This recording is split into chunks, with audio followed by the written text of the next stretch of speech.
terlibat dalam program ini? Kenapa milih mengawal? Kuliner pertama gudeg tentu saja ya. Gudeg karena ya masakan khas Jogja, hidup di Jogja pasti makan gudeg. Manis. Tetapi yang juga sering saya kulineran yang sangat terkenal di sini ada dua. Satu, soto Pak Soleh. Soto Pak Soleh itu sejak tahun 70-an. Orangnya sudah meninggal tapi turun-temurun. Gitu ya. Itu ada di Tegalrejo dan ada cabangnya di mana-mana. Termasuk dulu pernah punya cabang di Mekah. Nah, soto Pak Soleh itu legendaris. Orang-orang yang pernah kuliah di Jogja, kalau ke Jogja mampir ke Pak Soleh. Pak Budiono, saya ketemu Pak Budiono, Andi Malarange, Adnan Buyung Nasution, selalu ke Pak Soleh dulu sejak tahun 70-an, 80-an sampai sekarang kalau saya ke situ. Selain gudeg kalau di rumah. Lalu ada lagi warung kecil legendaris namanya SGPC. SGPC itu sego pecel. Sego pecel. SGPC. Nah itu dulu itu satu warung kecil di kampus Visipol UGM di bawah sebuah pohon gitu ya. Nah di situ yang terkenal makan tuh dulu Avan Gafar, terus Rizwanda Imawan di tahun-tahun 80-an itu. Pokoknya toko-toko di UGM terutama Visipol tuh di SGPC itu. Nah sekarang SGPC itu kan kampus UGM kan sudah dibongkar. Nah SGPC sekarang terus berpindah di Selokan Mataram. Itu masih dikunjungi juga oleh alumni UGM di situ. Terutama di situ namanya SGPC Bu Wiryo. SGPC Bu Wiryo 1965 gitu ya. Nah itu sudah beroperasi di UGM sejak tahun 65. Dulu masih kecil-kecil pakai daun, sekarang udah agak bagus. Nah itu yang biasanya tradisional. Kalau malam kulineran saya di Tojoyo. Ayam goreng Tojoyo. Itu enak karena apa? Kalau kita sedang ada selera makan, itu nasinya panas, ayam gorengnya panas, sambelnya enak gitu, jadi selera makan itu. Dan biasanya penuh. Jadi kalau saya mau ke sana, ya kalau dulu sih langsung datang kan biasa bersama istri sama anak bertiga. Sekarang kan ada yang nemenin banyak, jadi harus ngeblok satu tempat tuh harus minimal 1 jam sebelumnya beritahu. Sekarang, tapi besok ya langsung aja lah. Itu aja kalau kuliner ya. Tadi gimana sarapan paginya gudeg? Tadi gudeg ada ya. kesan dalamnya Pak atau apa yang paling sukai? Apa? Dari gudeg tadi ini. Kreceknya atau telurnya atau Iya semua gudeg itu ayamnya, telurnya, terutama tahunya ya. Tahunya enak itu. Atau nangkanya. Ya, gudeg satu paket enak. Iya. Satu paket enak. Nanti nangkanya marah nggak disebut. Nah itu yang enak lomboknya itu kan sudah digodok ya gitu. Lombok matang gitu, wah enak. Itu. Prof kan dari SMA nggih Prof. Dari SMA terus kuliah di Jogja. Ya. Terus Prof kan lebih banyak aktivitas di Jakarta dan kenapa kok saya penasaran sih Prof, kenapa masih KTP-nya di Jogja? Apakah Jogja itu punya kesan tersendiri buat Prof? Apa punya kesan sama ibu mungkin? Oke, Prof cerita ketemunya sama ibu. ibunya langsung senyum. Awal ketemunya juga Prof ceritain Prof. Atau ada lokasi Jogja. favorit Prof di sana? Buat nggak bisa move on. Ya. Yang mati mic-nya.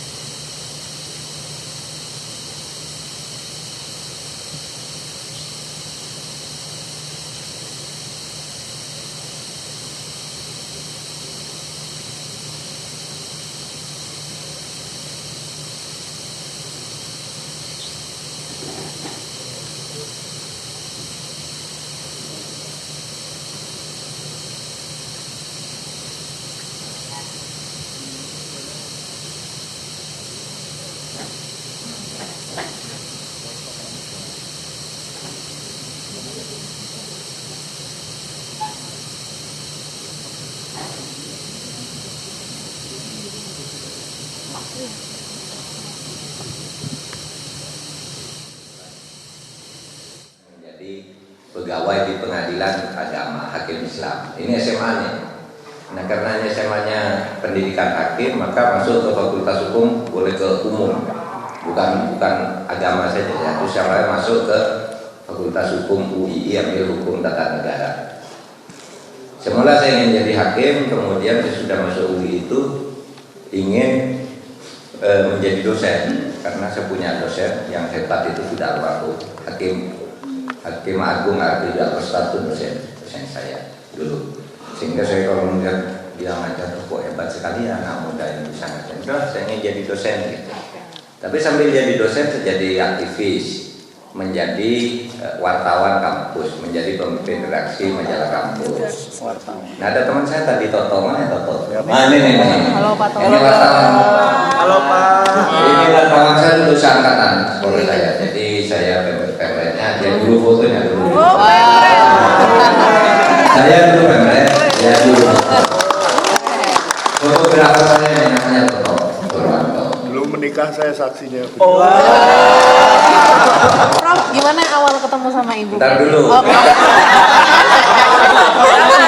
Penasaran. Tabrak Prof.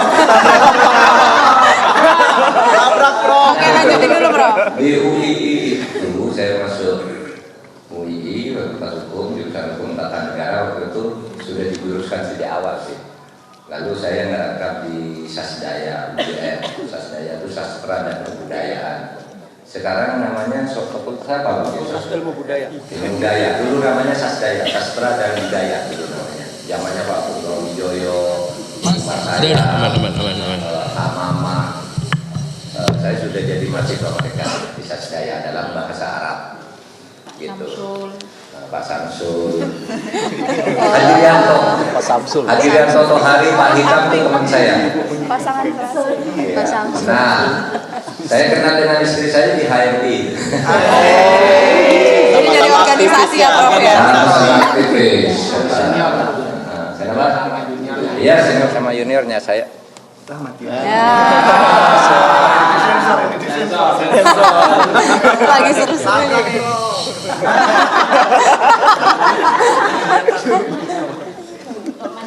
Ini. Oh, pakai mic kompas nih, keren nih kayak. Jangan.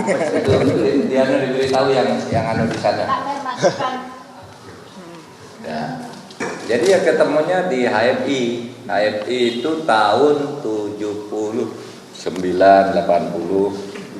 Itu dulu tuh saya kalau pacaran tuh agak konservatif. Gimana tuh, Prof? Umpetan ya, Prof. Iya, masih zaman itu kan. Ya kan menyesuaikan situasi. Kalau anak sekarang pacaran langsung ketemu kan. Kalau saya enggak, orang tuanya harus tahu, ini harus tahu gitu kan. Ya, jadi kalau pacaran dulu nonton bioskop jarang, tapi saya sering ke seminar. Dulu kan seminar. Pacarannya di seminar. Tahun-tahun itu Amin Rais itu baru pulang dari Amerika. Nurholis baru pulang, Pak Syafi'i Ma'arif baru pulang. Jadi kalau dia ceramah itu sangat menyedot perhatian. Orang lari ke sana semua ingin dengarkan. Nah, saya datang ke situ. Itu makan pagi biasanya ya sama pacar. Mantan pacar, Prof, kan udah jadi istri. Akhirnya tahun 82 saya menikah. Jadi dulu kalau saya jadi aktivis tuh ya pacarannya gitu, pakai dulu yang punya Vespa ini pacar saya. Mantan pacar, Prof, sekarang jadi istri. Ayahnya cukup kaya, juragan tebu.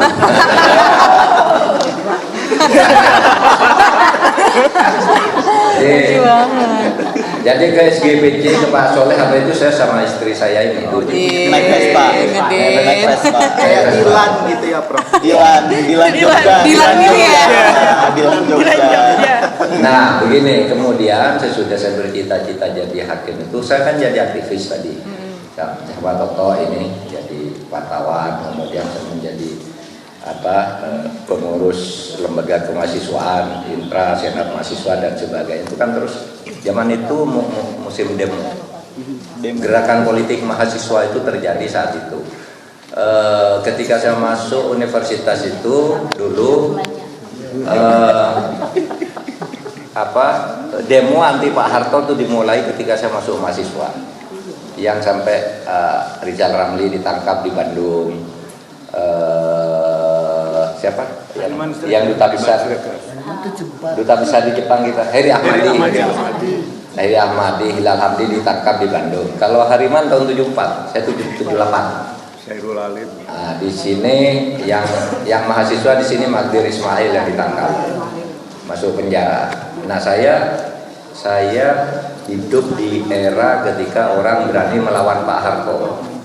Sebelum itu ada melawan Pak Harto tuh namanya peristiwa Malari tahun 74, tapi bukan untuk menjatuhkan, melainkan itu protes atas masuknya modal asing Jepang terlalu banyak, telah dianggap dominan Jepang. Kekio Tanaka waktu itu datang ke sini, Perdana Menteri didemo oleh Hariman sampai makan korban agak banyak. Nah, 78 isunya menjatuhkan Pak Harto. Ya, itu tadi pemirsa kita sama-sama melihat bagaimana rangkaian kegiatan dari masing-masing capres dan juga cawapres sebelum menuju ke TPS. Tadi kita mendengarkan yang disampaikan oleh cawapres nomor urut 3 Mahfud MD ini yang tengah berdialog dengan para wartawan, dan menurut informasi yang kami dapatkan setelah berdialog dengan wartawan ini, Rati dan juga pemirsa, Mahfud MD akan menuju langsung ke TPS bersama dengan sang istri. Betul. Tadi untuk cawapresnya ya Vita, dan kabarnya informasi yang kami dapatkan untuk capresnya yakni Ganjar Pranowo jam 7 rencananya menuju ke Manyaran ke TPS di Gajah Mungkur sekitar 20 menit, kemudian akan mencoblos atau menggunakan suaranya pukul 8. Ganjar Pranowo kemudian rencananya juga akan kembali ke Jakarta pada siang harinya. Ya, kalau kita melihat juga nih kegiatan dari Muhaimin Iskandar pemirsa, yang Anda lihat ini tengah menuju ke rumah mertua dari Muhaimin Iskandar di wilayah Kemang, Jakarta Selatan.